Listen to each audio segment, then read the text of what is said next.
कुछ दिन पहले ही अमेरिका के नवनिर्वाचित राष्ट्रपति डोनाल्ड ट्रंप ने एक बम फोड़ा था।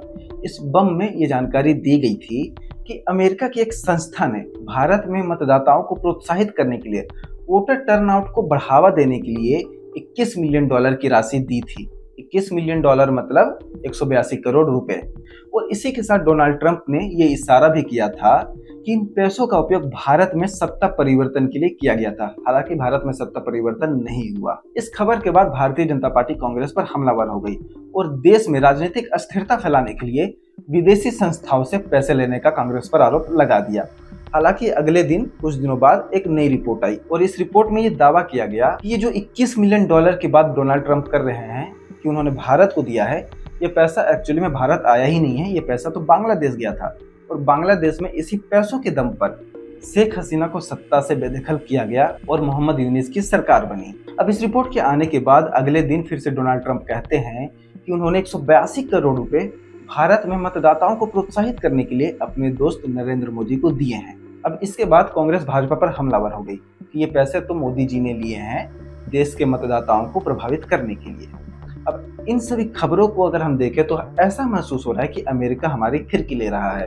वो हमें आपस में लड़वाने की कोशिश कर रहा है कि हम आपस में लड़ते रहें, जो कि अमेरिका का मुख्य काम भी है। खैर, ये $21 मिलियन कांग्रेस को मिले कि भाजपा को मिले या फिर किसी अन्य राजनीतिक दल को मिले या फिर किसी संस्था को मिले या फिर बांग्लादेश गए, ये तो क्लियर जानकारी नहीं है। सभी राजनीतिक दल, सभी मंत्री लोग अपने हिसाब से इस पर टिप्पणी कर रहे हैं। वैसे अक्सर हमने एक देश को दूसरे देश पर अपने यहाँ के इलेक्शन प्रोसेस को प्रभावित करने का आरोप लगाते हुए देखा है। ये कोई पहली बार नहीं है।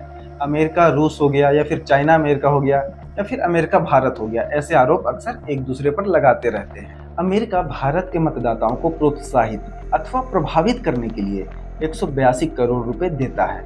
लेकिन अगर यही काम कोई दूसरा देश अमेरिका के साथ करे, चाहे भारत अमेरिका को पैसा दे दे या फिर चाइना रसिया अमेरिका के इलेक्शन प्रोसेस में पैसा डालें, तो अमेरिका इससे अमेरिका के लोकतंत्र में बाहरी हस्तक्षेप बताता है। लेकिन अमेरिका सेम चीज कर रहा है अभी। और ऐसा पहली बार नहीं है कि जब एक देश ने दूसरे देश पर अपने यहाँ की लोकतांत्रिक प्रक्रिया में, लोकतांत्रिक चुनाव में बाहरी देशों पर हस्तक्षेप के आरोप लगाए हैं। 2016 के अमेरिकी प्रेसिडेंट इलेक्शन में जब डोनाल्ड ट्रंप पहली बार चुनकर राष्ट्रपति बने थे, तो उस समय पर भी रसिया पर ऐसे आरोप लगे थे कि उसने अमेरिकी मतदाताओं को सोशल मीडिया के थ्रू प्रभावित किया था। अब सवाल है कि क्या भारत में इलेक्टोरल प्रोसेस को प्रभावित किया गया था?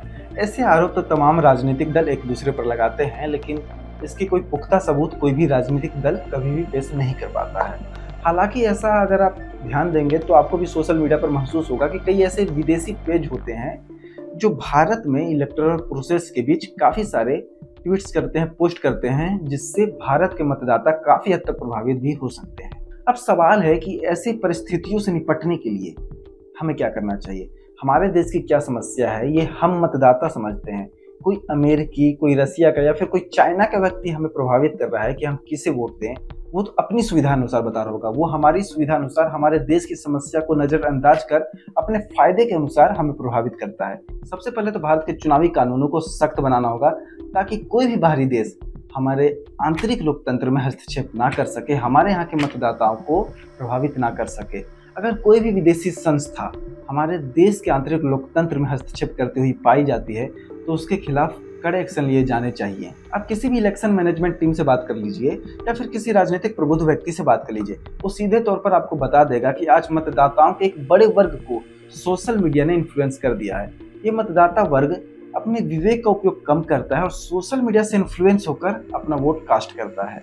तो अगर कोई भी राजनीतिक दल विदेशी संस्थाओं से अपने इलेक्शन कैंपेन के लिए फंड लेता है तो इस पर सख्त कानून बनाया जाना चाहिए ताकि विदेशी फंडिंग के सहारे कोई भी राजनीतिक दल हमारे देश के मतदाताओं को प्रभावित ना कर सके। इसमें एक पॉइंट ये भी है कि हमें ऐसे मुद्दे को अंतर्राष्ट्रीय स्तर पर उठाया जाना चाहिए, जैसे यूनाइटेड नेशन ऑर्गेनाइजेशन हो गया या फिर ऐसे काफ़ी सारे संगठन हैं विभिन्न देशों के, वहाँ पर ऐसे मुद्दे को उठाया जाना चाहिए कि कोई भी देश किसी भी देश के आंतरिक लोकतंत्र में हस्तक्षेप ना करे। इसके साथ ही हमें हमारे देश की साइबर सिक्योरिटी पर भी ध्यान देने की जरूरत है ताकि कोई भी बाहरी संस्था, बाहरी देश हमारे देश का डाटा चोरी ना कर सके और इसके बेसिस पर हमें मिस इन्फॉर्मेशन सर्कुलेट कर प्रभावित ना कर सके। तो बहरहाल $21 मिलियन और 182 करोड़ रुपए की कहानी तो ये है। अभी तक क्लियर ही नहीं हो पाया है कि आखिर ये $21 मिलियन किसके पास गया है। अमेरिका भी हमारी फिरकी ले रहा है। तो इस वीडियो में जितने भी फैक्ट मैंने आपको बताए हैं, इस विषय पर आपके क्या विचार हैं, अपनी राय हमें कमेंट बॉक्स में बताइएगा। अपने वैल्यूएबल फीडबैक भी हमें जरूर बताइएगा। लेटेस्ट खबरों के लिए, लेटेस्ट अपडेट्स के लिए भारत के यूट्यूब चैनल को सब्सक्राइब कर लीजिए।